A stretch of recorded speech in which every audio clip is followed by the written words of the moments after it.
Hey, now this is Rob here from Rob's School of Music with the legendary Mr. Doc McGhee. Hello. What's happening, Rob? Oh my gosh, it's so interesting because we're a music school and we're teaching, the next generation how to play instruments and things like that. But I always try and stress onto anyone who wants to get into music that there's so much more to it than just being a rock star. The rock stars need the proper team around them to be successful. And I can't think of a bigger manager than yourself. So you are the most rock star manager of them all. Thank you. That's really kind of you. Of course, of course. Well, I mean, yeah, listen, when it comes time, you need a team of people, around you. But there's so many different developmental parts that people could be just on their own. And one of the problems I think that people have that are musicians and that are singer-songwriters, or how do I get in this music business, or I can sing well and I write songs and I do all this stuff. And then they look to me and say, what do I do? Okay. It really isn't up to me to tell you what to do, because if you have to deal with what I need you to do, it's going to be a long ass process and it probably will never happen. A lot of it has to just come from you as that inspiration of what you want to show people, what you own, what is in your heart. And then what I do is I try to empower you to be better at what you do. It's not me telling you what to do. It's me. What I do is come up with things that change your life, opportunities to be on television and in shows and tipping points. I find tipping points for an artist that deserves them. Okay, not just because you're an artist. As people say, oh, I'm an artist, I'm a songwriter. Well, everyone's a bull rider until someone opens the gate. Okay. So, you have to be able to ride the bull if you're in my camp. Otherwise, it doesn't work. So, it's really about honing your craft as what you want to show me. Okay. What you want to show me that you're going to show the world. Okay. What do you bring to the table? What do you bring to the world? Why should anybody listen to you, or why should anybody pay attention to you other than you think you're good? Okay, that doesn't cut it. You know what I mean? And you go, well, everybody says I'm great, and everybody says well, that doesn't work. What works is connection, and connection is only from people believing you and believing in what you do. And then when I find those people that have those connections, not saying they have to be the best artist in the world, they don't have to be the virtuoso of guitar or the best songwriters in the world or anything else. You just have to have that passion and the ownership of what you're presenting. But you can't come to me or Renee Zoff or somebody and say, well, I'm a good singer, what do I do? Because we just say, well, fucking sing. I don't know. What can I tell you? You have to, you have to convince us, or the industry. And the only way you convince us is not by convincing me that I like you, is that I see that people like you, that you connect with people. So if you're a new artist and you say, I really want to, how do I do this? It's go play for people. If people dig it and come and see you, and they're coming to see you, and if you have 10 people one night and the next night you do it 10 weeks in a row and you go from 10 people to 500 people, you're getting connection. You're learning that connection trade. It's not something I can teach you. nor do I want to, because you can't teach people shit. You know, you have to you have to have that inherent passion for what you do. When you see Adele sing, okay, you know that she lives this shit, and Gaga, and you know that Ed Sheeran ran through the field and broke his arm with his brothers. You know what I mean? You know that these artists that are the Dylans of the world and the major artists, and whether it's, you know, the Foo Fighters or whether it's hip hop or whatever it is, they own it. You know, Gaga gets on stage and she owns you. You know that she's the shit. Okay, you're watching this person blow you away, and those are the things that I, you know, because I'm not at you know, fortunately, because I've been doing this a long time and not to I'm not at a local racetrack. Right. I'm at the fucking Kentucky Derby every day. Okay. And I got to pick the horse that's coming in first. Okay, not second. You know, not everybody gets a fucking trophy here for participating. Okay, only the good people, only the greatest can do this. So that's, you know, that's how, to me, you have to look at it when you're starting. I mean, that right there is just, you know, I had some questions and you just kind of answered four of the first ones all in one thing. And I think that's just so valuable, because anyone who's even like coming through here, who's starting to play an instrument, you know, they're always asking, you know, okay, well, what's it take to get to the next level? And I think one of the elusive elements that people miss, aside from passion and just working your ass off, is just be cool, be a good person. I mean, throughout, I've, you know, Right. Phil X or Steve I or all the amazing musicians I've gotten to talk to throughout this interview series, that's like the number one thing, just to be cool and be a good person. So from your perspective, when someone is having a massive ego or maybe starts one place but then they blow up, how do you keep them grounded and humbled? Well, you don't. Okay, people are people. Okay, there's I always say, I have a chapter in my book called, you know, it's called Before the Zeros, when it was fun. Okay, and when people would, you know, ride in vans together, sleep on people's floors, write songs. That's how, you know, that's how all the greatest songs were written. Okay, through strife and through experience of life. It wasn't to sit down and say, you know, I think I'm going to write a fucking hit song today. I'm going to write a song that changes the way people think about music. I'm going to write a song that, you know, puts me the poet of this generation, because that shit ain't going to happen. Okay. It happens because you do something great that changes the way people think. When you see Alanis Morissette doing Jagged Little Pill, changed the way people wanted to hear that type of music. Mm-hmm. She was that angst. Now she was the angst female that said, I'm not a victim. I'm fucking kicking your ass. Okay. That was, and that changed that whole way. Kurt Cobain changed the whole genre of music, from more of the glam rock to the kind of the grunge, Right. no guitar solos, nothing on stage but talent kind of thing that he did. And everybody has, and Prince did his thing. And you know, when you talk about the greats like that, you see that it's them. There's no cookie cutter way to do this. Mm-hmm. You know, the whole thing is, if you're doing this for money, okay, don't do it. Go get a fucking job. Okay. Because you'll never make it.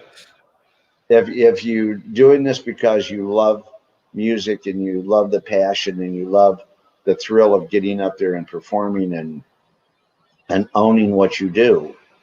Okay.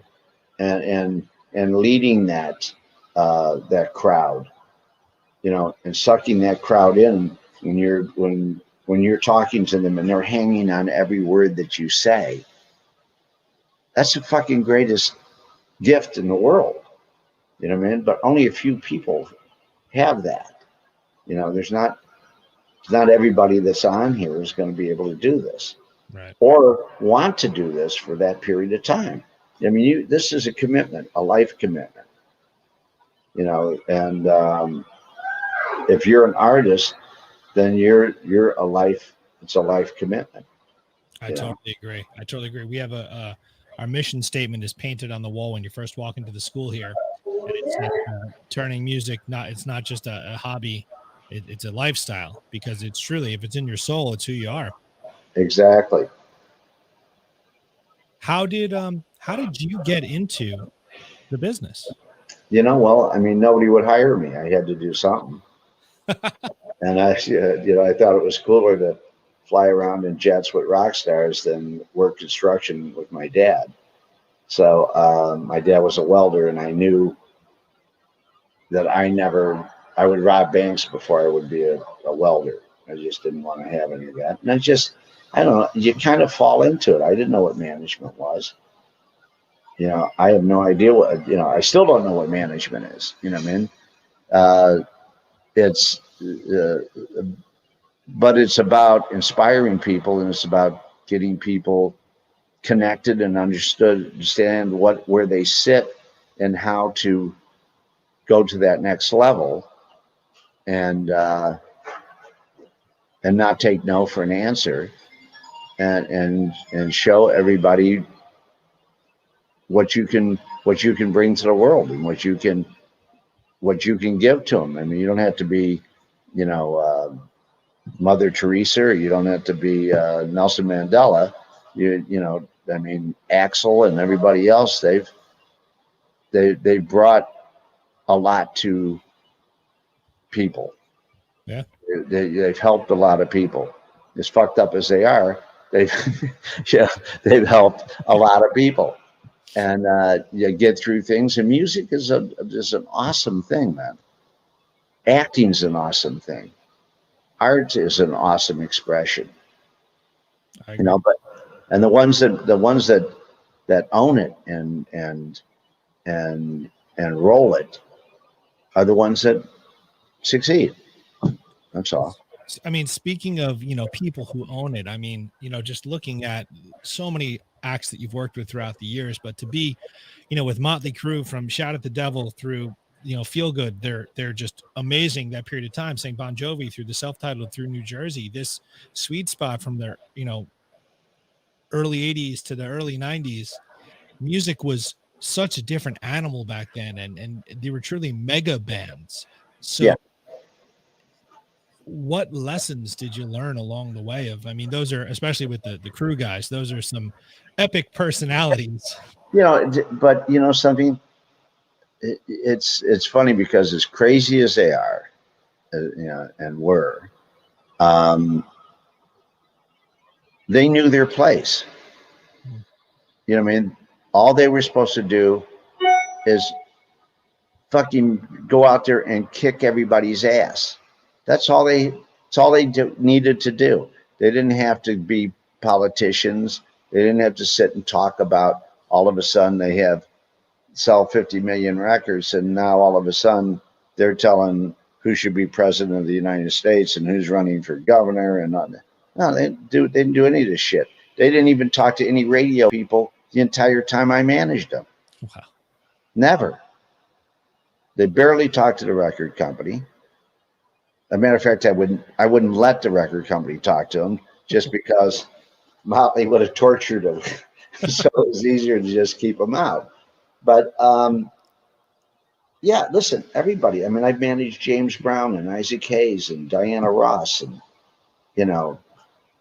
Pat Travers and, Hootie and the Blowfish and, fucking everybody. And a lot that people don't know.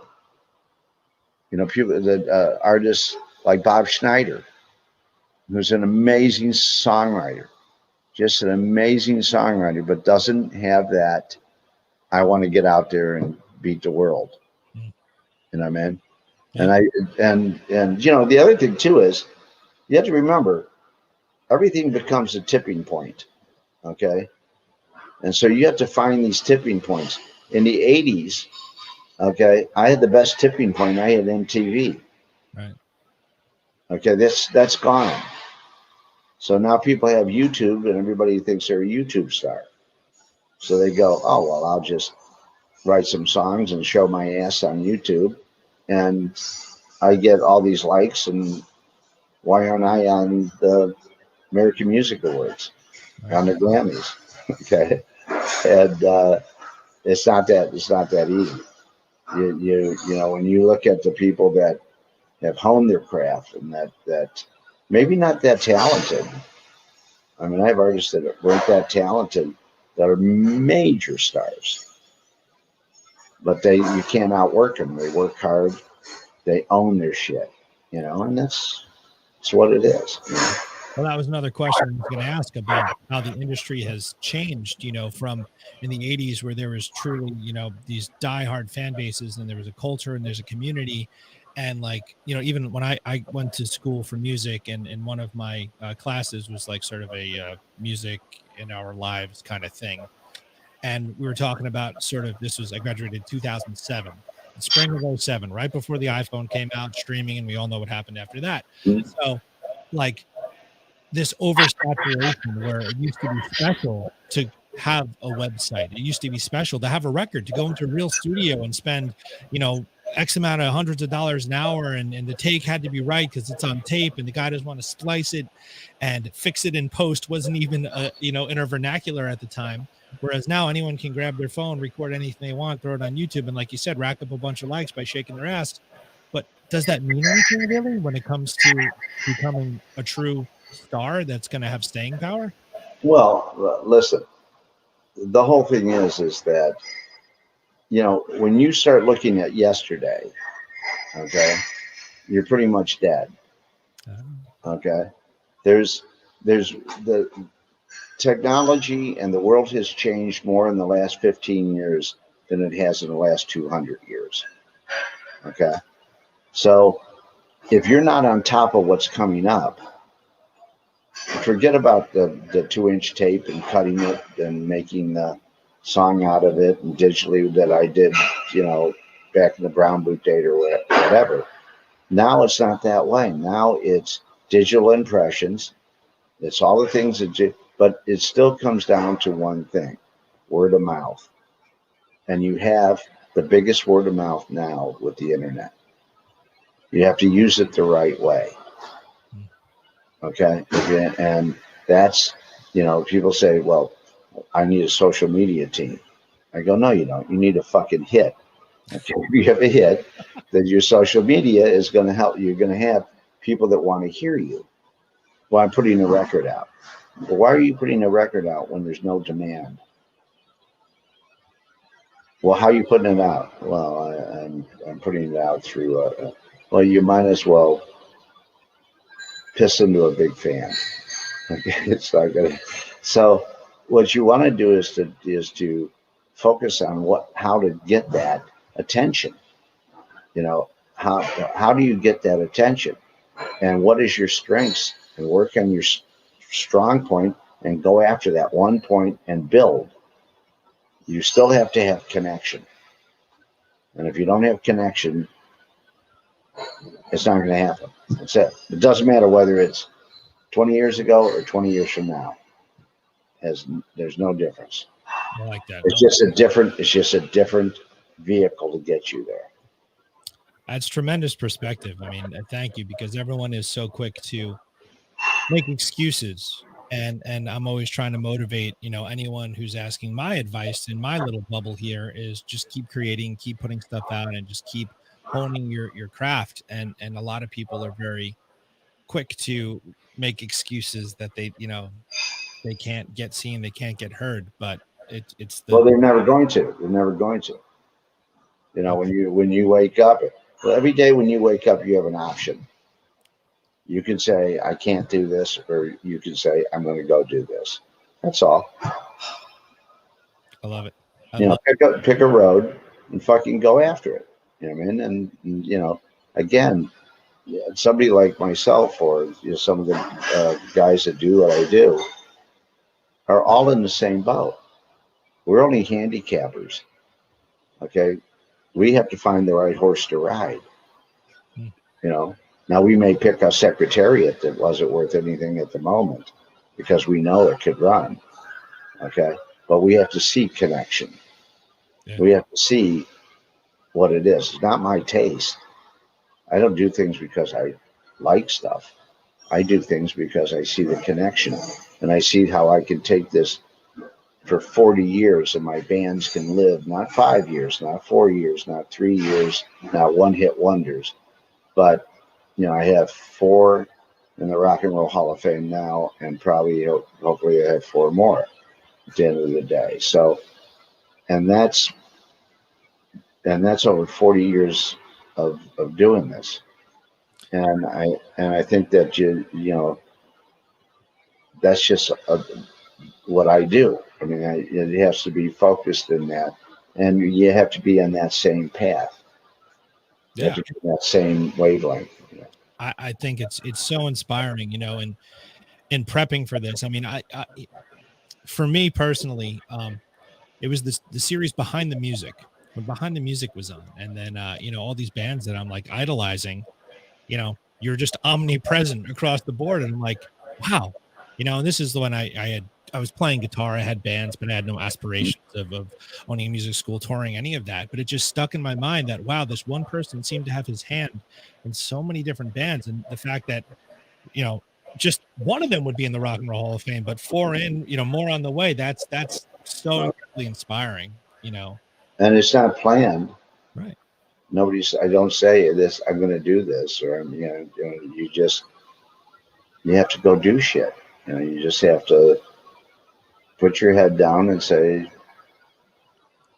I'm going to do it. And you every time you fail, you learn a little bit more.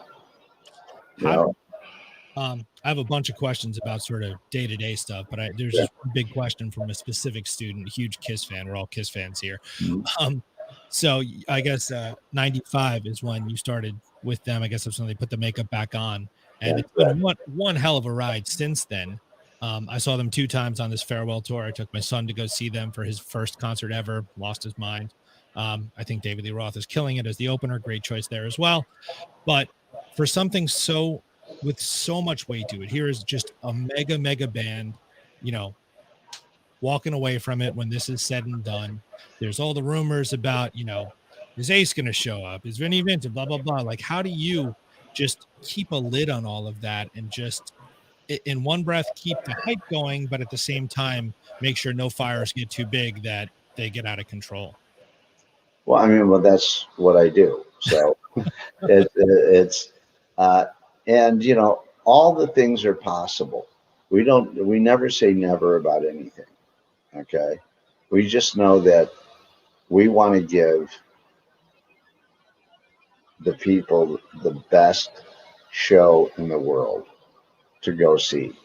And my philosophy for all my bands have always been, if you're the very, very best at what you do, people will come and see you. And if you're not, they will go see the very, very best. Fucking simple.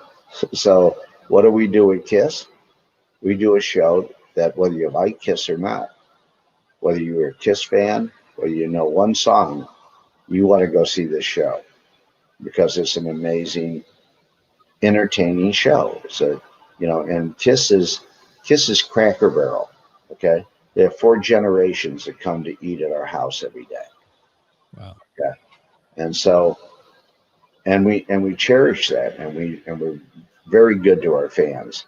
We try to give them, I think we give them the best meet and greets of any bands that ever has been around. They have access in a world that has no access. Okay. And Gene and Paul and Tommy and Eric are determined to be the best at what they do. And we don't go and write songs and try to be Pearl Jam or try to be Rage Against the Machine or try to be anything else. we do 4 chords and bad lyrics, and it's fucking works fabulous for Kiss. Okay, and we blow shit up, and it's a great, and the collectability of Kiss and the aura around Kiss is monstrous. It's infectious. It excites me, every day. So all those things, will Ace ever show up? Sure, he'll show up. Peter, hopefully, he'll show up. Everybody's invited to the party of Kiss. Okay, we haven't had that many band members in Kiss, but since I've been there, there's been 4, and 2 different ones, and that's it. But Kiss is Kiss. So whether you said, oh well, something, I don't think that there could be another 007 from Sean Connery. Right? Well, there is. There's been 5 of them, and people want to see 007. Okay, Mickey Mouse is fucking 100 years old. Okay, I think Kiss will be one of those things that will go on forever. I think with the avatar situations that we're doing now, with the NFT programs that we're doing, with all the different elements that we have at our disposal today and we'll have tomorrow and the next day, I don't see how this brand of Kiss goes away ever. If it's kept with the respect that it should have for the people that they have, I believe that it will be around forever. I mean, much longer than me. Much longer than me. That's incredible. Yeah, it's interesting because a lot of younger musicians come in and their perspective of what a rock show should be. And, a rock show, I say almost as a generalization. I've seen Lady Gaga live and she puts on a rock show. It's the same thing. Hey, Garth Brooks was on a fucking rock show. Right. So it's great to see, an act like Kiss is continuing to push the envelope with the stage show and what's happening and the hype that happens, the pre-show as they're walking down the back out, the caverns underneath the stage and stuff. You're in there, all the cool stuff like that. So I think you're right. And, as a fan, just separate from all this, I appreciate that, there's so much happening with all of that. Yeah, it's all, I mean, like on June 11th, we're gonna do Battery Park. Okay. We're going to blow up Battery Park in New York. On New Year's Eve, we did Dubai. Right. We did the biggest rock show in the world in the middle of a pandemic. Because I want to show people you can go fucking do stuff. Yeah. We don't do shit out of our basement. We don't do drive-ins. Okay. we blow the world up. Okay. So, you're not going to see us in our living room fucking doing Beth. That is going to happen. Okay. So I'm visualizing that. It's just absurd. Yeah. So for us, we're going to blow up Battery Park. We have a two-part series coming on called Kissology. That's on A&E. It's coming on June 27, 28. We have our Dubai show and our documentary coming at the end of July and August. And we have our touring that we're going to kick up in August, and Australia and a cruise. And we're going to have a lot of fun for the next 18 months. And then at the end of this segment of Kiss, Gene and Paul will retire as the touring part of Kiss. Right. And where that goes from there, we don't know yet. We don't plan anything more than 6 months ahead of time. Well, it's cool too. I mean, just the overarching family element of it. I mean, I've interviewed on this series Bruce Kulick and Todd Kearns, and they're still, within that, with the Cruise and ex-member with Bruce and stuff, and just, the passion across the board, it's just infectious. So I'm excited to see the future. Listen, it's great to have a diversity of artists that you and nowadays people have more of that. Mm-hmm. You know, people will listen to country and will listen to hip hop and listen to R&B and listen to Ed Sheeran and they have, because you can listen to them all, because you don't have to go buy it, you don't have to go get it, you don't have to get your brother's shit, you don't have to do any of that stuff. All you have to do is be on a platform that you can listen to whatever you want to. So people listen to all kinds of music, and the things that inspire people, they go see. Okay. From the management side of everything, how did COVID, I mean, I'm sure maybe it's self-explanatory, but how did that affect your planning? You know, because no one knew what to plan a year ago. No one knew what was coming. It's, you know, something that's it's happened to everybody. It's just like what you. I don't have a crystal ball. I never did, and so all I did was move everything to 21 at the time, and then moved a lot to 22, way ahead of everybody. So I could hold dates a year ago for 22 because everybody's going to be out there. Right. So you have to get to Friday nights and Saturday nights when you can, and that's why people pick me, because I do shit like that. But it's all kicked up, and I want to be out there. I want to be part of the relaunch of the music business, and I want it to be massive. I want people to have so much fun that they go, Jesus, I really miss going to shows. I really miss taking my girlfriend here and bringing my son to where we could have a great time together. Stuff like that. Those are. That's why, you know. I mean, they give us money to do this. It's fucking crazy. That's for 40 years. People throw money at me to do what I love to do. It's crazy. Oh, you're good at it. You're good at it. So it kind of makes sense.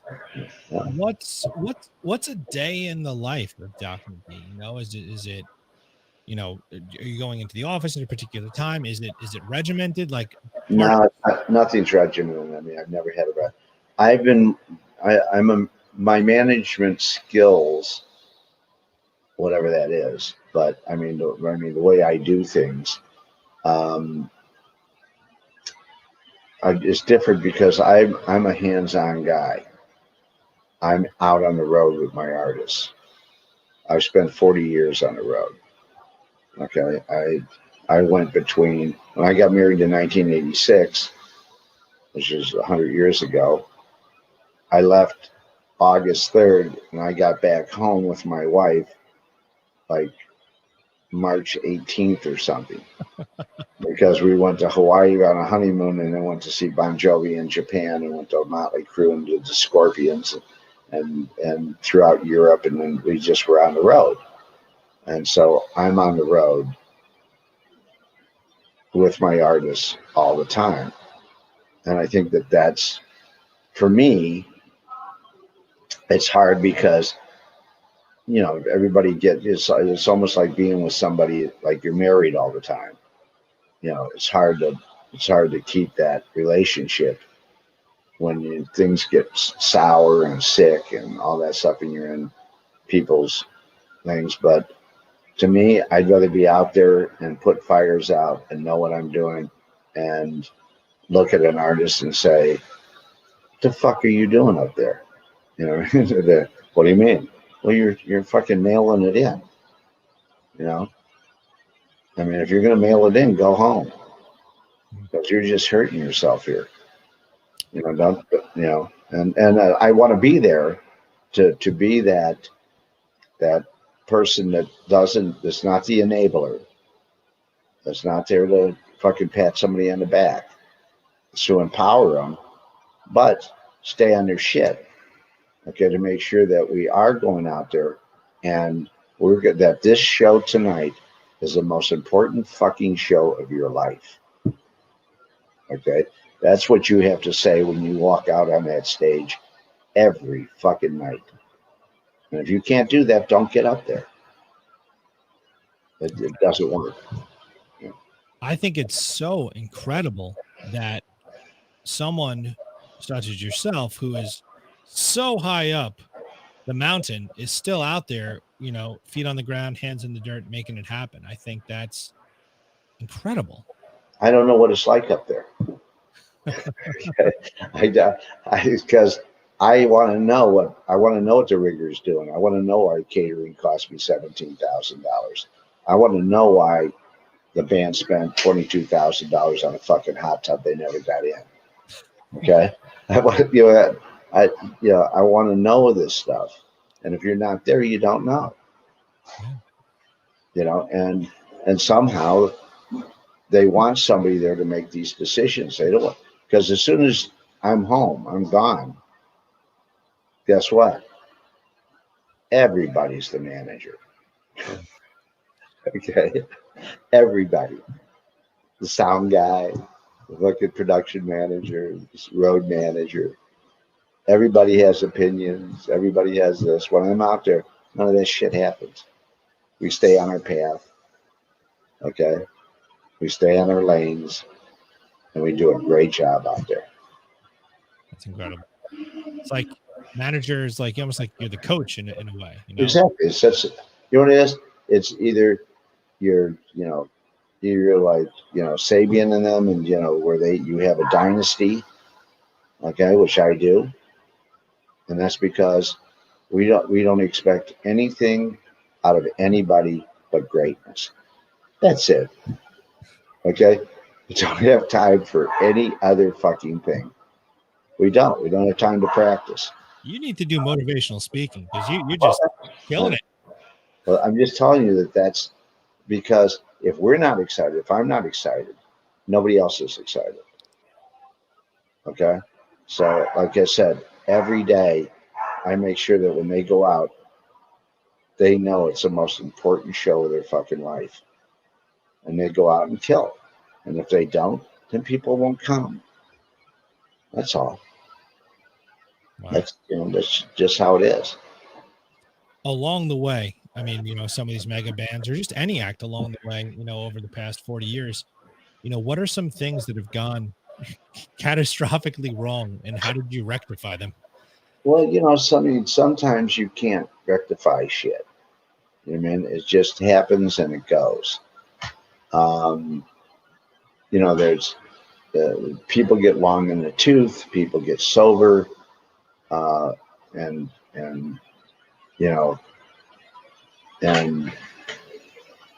they don't know how to act sober, and now instead of just being an asshole, they're a sober asshole. And so it's kind of like you want to say, hey man, fucking sobriety's not for everybody, At least when you drank, you were funny, or you were fun, whatever. But I'm just saying that I think that the biggest problem is that the amount of when it turns into a business is when it falls apart to me, because now they don't have that edge.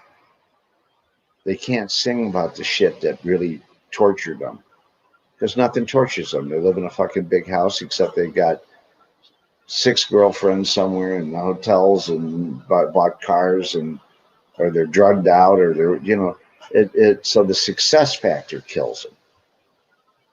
Okay. And when you're 22 years old and you have less than a high school education, okay, and you get up there and you go, and 20,000 people go like this, and then you do this, and then everybody blows smoke up your ass, and now you're walking around and you're above the law.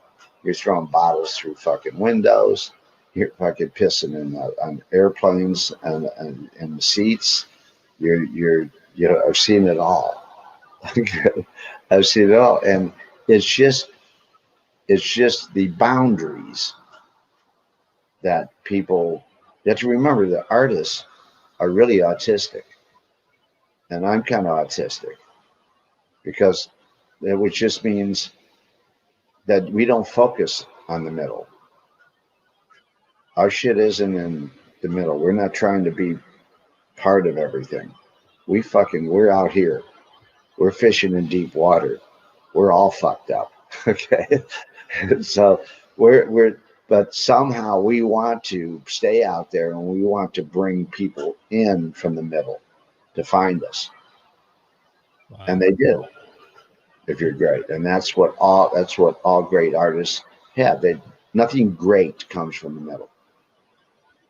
Okay. And all society does is beat everybody into the middle. That's what everybody gets to do. Oh, you can't do this. You just got to work here and remember you can't do this. Remember you're not. No, this is never going to happen. Okay, no, this is never going to happen to you. Well, just slap these fucking people in the face. Go out there and do your shit.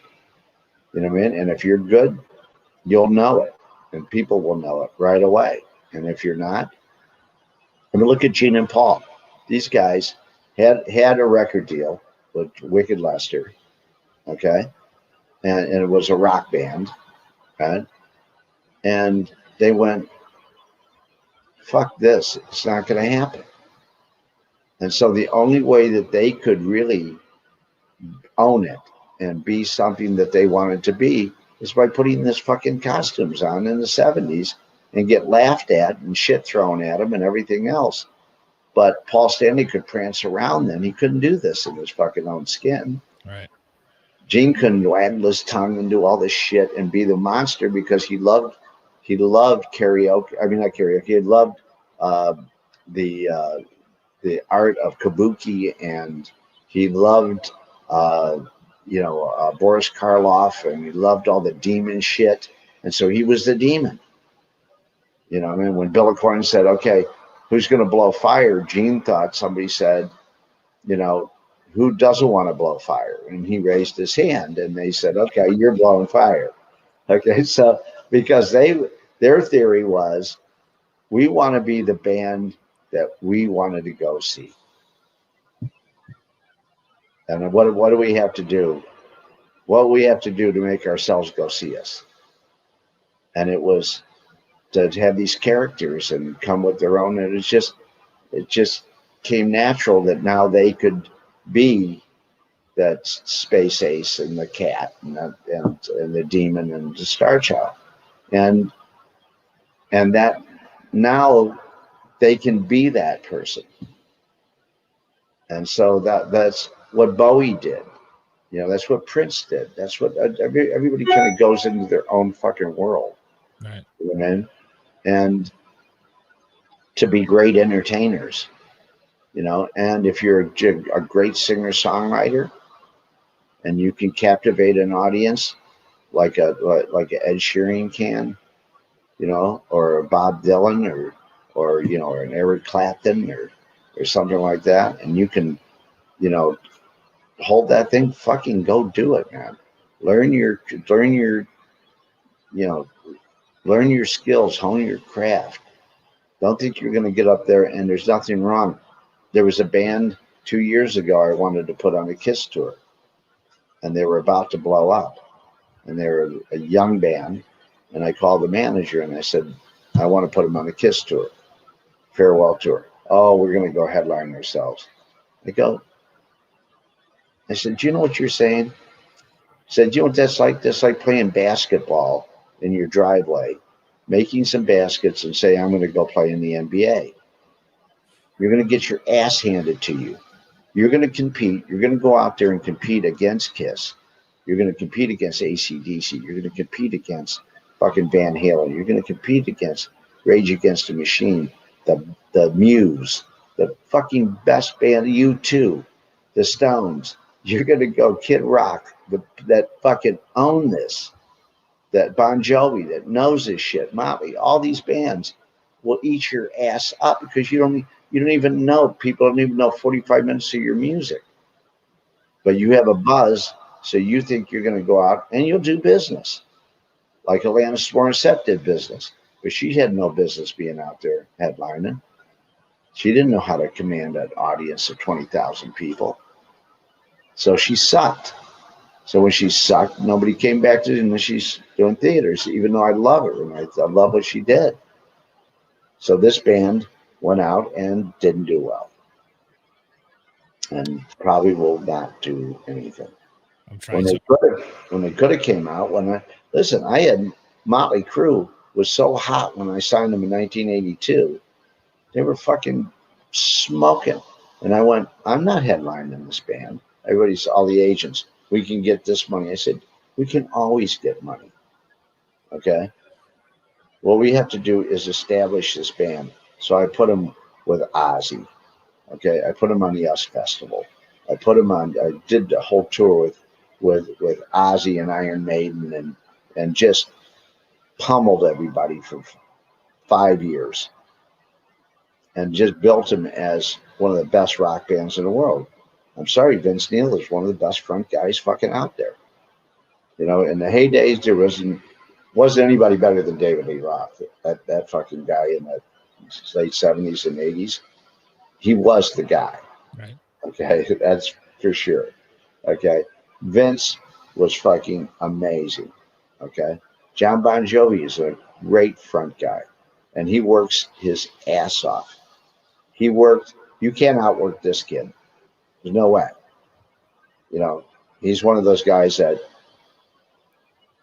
his talent is one thing, but his hard work is fucking unparalleled. Okay, so there's different ways of getting there. But when these guys get out there and they hone their craft, they fucking own this shit, man. And when they own it, everybody sits there and goes, you know, when you see Springsteen and he sits there and that one light sitting on there, you're fucking sitting there going, what? Or Floyd, and you know, any of these great shows that you can go see. These, you know, whether it's Ariana Grande, who's fucking amazing, to Pink, who is fucking crazy good. Okay, just amazing. To, you know, I mean, there's just so many, but there's only a few of them, really, maybe 30 of us that are out there that can command these audiences. You know, and that really do it in 60 countries around the world. You know, so it's not like, well, you know, I always get this. Well, wrote a song and they're playing it on my local radio station and special things, and everybody says it's fucking nice. I go, oh, well, that's great. Let me hear it, because I mean that's where John Bon Jovi came from, was WAPP with "She's a Little Runaway."